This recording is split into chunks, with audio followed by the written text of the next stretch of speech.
Good morning and welcome to the third workshop in the Surfing the Tsunami of Sustainability Compliance series. I'm Miguel Varela, founder of Teimas, and our goal is, as always, is to help large waste-producing companies manage the wave of new sustainability regulations rolling out across Europe. We are here to help you tackle these challenges. A quick reminder about this series of workshops. 1. We are running 5 online workshops. 2. All focus on waste and resource management in the context of European Union regulations. And 3. Each workshop is 20 minutes long. The structure is pretty simple. We start with 2 introductory sessions covering the essentials of 7 key European regulations, and now we are into 3 targeted workshops focusing on the directives and regulations that have the biggest impact on large waste producers. That's it. Corporate Sustainability Reporting Directive, CSRD, the Due Diligence Directive, CS3D, and the Waste Shipment Regulations. In our last session, we provide a general overview of the Eco-Design Regulation, the Due Diligence Directive, the Packaging Regulation, and the Waste Shipment Regulation. Of course, you can find our previous episodes at tsunami.teimas.com. Today, we will focus directly on the Corporate Sustainability Reporting Directive, CSRD, one of the most critical pieces of legislation for large companies. This directive will reshape how businesses report their sustainability efforts, and it's crucial to understand what that means for your reporting, especially in the context of waste management. So, no time to lose, let's get started. Good morning, my name is Daniel Assis, and in this webinar I will be talking about the Corporate Sustainability Reporting Directive. Sustainability reporting in the EU has evolved significantly over the past decades. In 2014, the Non-Financial Reporting Directive, or NFRD, marked an important milestone by requiring certain large companies to report on environmental, social, and governance issues. However, the growing demand for transparency and comparability in sustainability information has led to the creation of a new directive. The NFRD had limitations in terms of scope and quality of the required information. The new directive seeks to address these shortcomings and better align reporting with the needs of investors and other stakeholders within the context of the EU's sustainability goals. The directive, also known as Corporate Sustainability Directive or CSRD, introduces significant changes in how companies report on sustainability. The objective of the directive is to improve the sustainability reporting of companies, contributing to the transition towards a sustainable and inclusive European single market. Compared to the NFRD, the CSRD introduces several important changes. Expanded scope, the directive significantly increases the number of companies required to report on sustainability. Reporting standards, as it introduces detailed standards for sustainability reporting. More detailed information. Companies must provide more detailed and standardized information about their sustainability-related activities. A digital format. It requires that information must be presented in electronic format. Dual materiality, as it introduces the concept of dual materiality, which involves reporting on how sustainability issues affect the company and how the company impacts sustainability. And finally, external verification. It requires the sustainability information to be verified by an independent auditor. The Corporate Sustainability Reporting Directive extends the scope of reporting obligations to a broader range of companies compared to its predecessor. These companies affected by the CSRD include public interest entities, or PIEs. These are large companies with over 500 employees and listed on EU-regulated market. Includes banks, insurance companies, and other companies designated by member states as PIEs based on size, business model, and impact. Large companies, companies with over 500 employees that are not listed on regulated markets but exceed certain thresholds related to balance sheet total, net turnover, and average number of employees. Non-EU companies with a turnover of more than 150 million euros in the EU and which have a subsidiary or branch in the territory of the Union.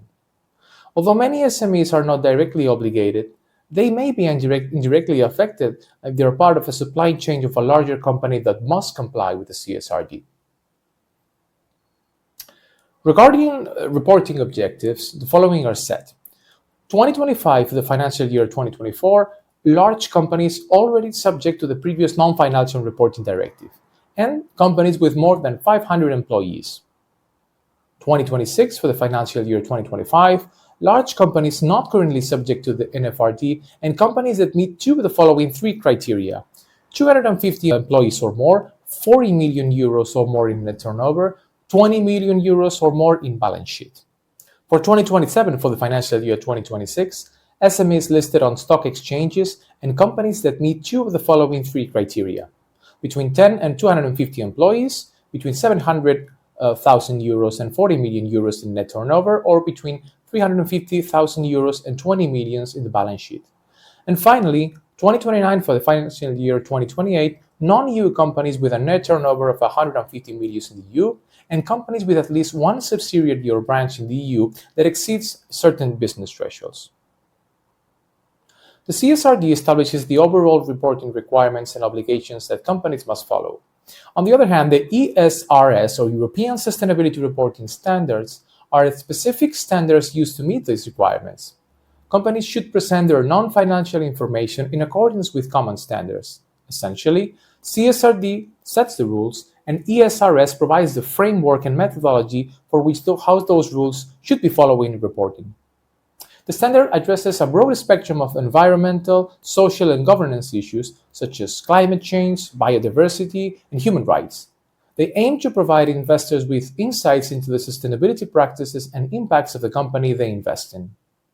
The standards also consider input from the International Sustainability Standard Board, ISSB, and the Global Reporting Initiative, GRI, ensuring strong alignment between EU and global frameworks. This helps to minimize redundant reporting requirements for companies and promote seamless integration across various standards. ESRS is comprised of 12 general standards which will affect all companies regardless of their sector of activity. These are divided into environmental, social, and governance standards. Now, let's focus on ESRS E5, which deals with resources use and the circular economy. ESRS E5 provides through a framework outlining the required disclosure related to resources use and circular economy practices. It emphasizes reporting on both resource inflows, particularly the circularity of material inputs, and resource outflows, offering insights into the products and materials used. In ESRS 5, the circular economy is described as an economic model aimed to extending the lifespan of products, materials, and resources. This is accomplished by optimizing their efficient use throughout production and consumption, thereby minimizing environmental impacts, waste production, and the release of harmful substances throughout the product's life cycle. This section is not specifically about waste management. It also considers how resources are used and reused, aiming to close the loop in your processes. Let's see what it says about waste. For the specific waste reporting requirements under ESRS E5, companies are required to disclose the total amount of waste generated during the reporting period, expressed in tons or kilograms. This includes the following details. First, the total amount of waste generated. Second, for each type of hazardous and non-hazardous waste, you must disclose the amount by weight that is diverted from disposal to recovery operations. These operations include preparation for reuse, recycling, and other recovery methods.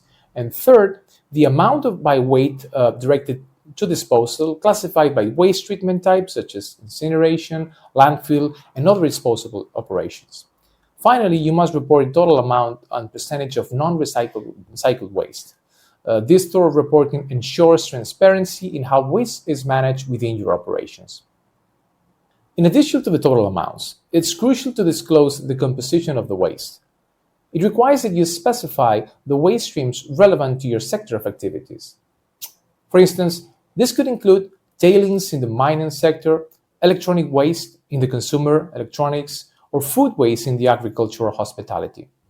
You must also identify the materials present in the waste, such as biomass, metals, non-metallic minerals, plastic, or textiles. This level of detail is necessary to fully understand the environmental impact of your operations. You must also disclose the total amount of hazardous waste generated by your operations. Additionally, if your activities produce radioactive waste, you must report this as well. This is critical for managing high-risk material responsibly. Finally, it requires you to provide contextual information about the methodologies and assumptions used in your waste reporting. This includes explaining how you calculate the data, particularly the criteria and assumptions used to determine and classify products designed according to circular principles. You should also specify whether the data is derived from direct measurements or estimations and disclose the key assumptions you've made. This transparency is essential for the credibility of your sustainability reporting. Speaking about dual materiality, the concept of dual materiality in the context of the CSRD refers to the integration of both financial materiality and sustainability or non-financial materiality in corporate reporting. Here's a breakdown. On one hand, we have financial materiality. Traditionally, financial materiality refers to the information that could influence the economic decisions of users of financial statements. It focuses on material risk and opportunities that affect a company's financial performance and position. On the other hand, sustainability materiality expands this concept to include environmental, social, and governance factors that are significant for the company's impact on society and the environment. These factors may not directly impact financial performance in the short term, but are crucial for long-term sustainability and resilience. The CSRD aims to integrate these two dimensions of materiality into corporate reporting requirements. This integration recognizes that both financial and sustainability-related information are essential for stakeholders, including investors, to make informed decisions about the company's performance and value creation over time. It reflects a broader understanding that sustainability business practices and transparency in ESRG performance are increasingly important for corporate governance and accountability. In summary, dual materiality in the CSRD Directive acknowledges the importance of reporting not only financial risks and opportunities, but also sustainability-related risks and impacts that are material to a company's operations, strategy, and long-term value creation. They should not only consider their own operations, but also those of their value chain. The CSRD requires companies to submit sustainability reports in a standard digital format to ensure that data can be easily read by machines and is readily accessible. The goal is to simplify how sustainability data is processed, making it easier to locate, compare, and use. Key aspects of CSRD digital reporting are Unified Electronic Reporting Format, or ES/EF. Companies must create management reports, including sustainability content, in the electronic format detailed in Article 3 of the Commission Delegated Regulation. This involves using XHTML for reports viewable by people and inline XBRL for data meant for machines. Sustainability data must be tagged properly so it can effectively be analyzed and compared across industries. Sustainability reporting digital taxonomy, aligned with the European sustainability reporting standards, is being developed to guide the tagging of sustainability data. This taxonomy will play a key role in ensuring that all required information is included and the reports are easy for stakeholders to analyze. The ESRS XBRL taxonomy is organized to ensure accurate machine-readable data reporting and prevent overlapping tags. Finally, transition to digital reporting. In the early phases of CSRD adoption, companies may use transitional measures to ease the new digital reporting standards. This period allows them to maintain current digital practices while gradually implementing the required formats and standards laid out by the CSRD. To ensure that companies provide reliable information to the market and that investors have comparable data, companies will be subject to independent audits and certification processes. What verification and external audit must be included? The directive introduces external verification requirements for sustainability information. An independent auditor must verify the sustainability information. The verification must ensure compliance with EU standards. Initially, a level of limited assurance is required, with the possibility of moving to a reasonable assurance in the future.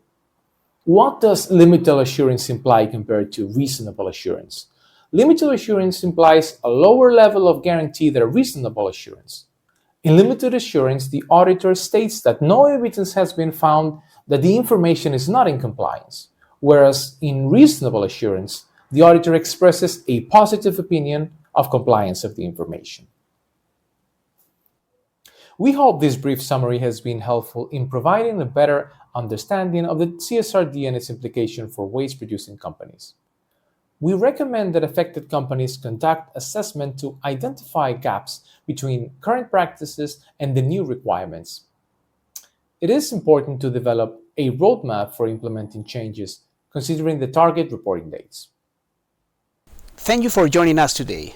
The Corporate Sustainability Reporting Directive (CSRD) is a key step towards enhanced transparency, promoting accountability by requiring businesses to disclose their environmental and social impacts. We hope you found today's session useful as you adapt to this new requirement.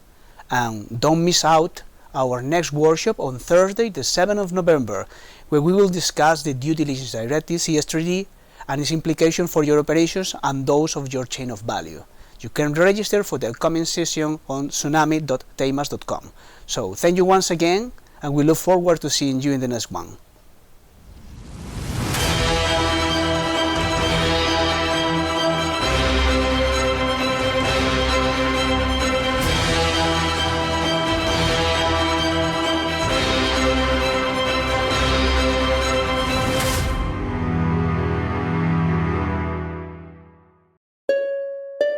Thank you.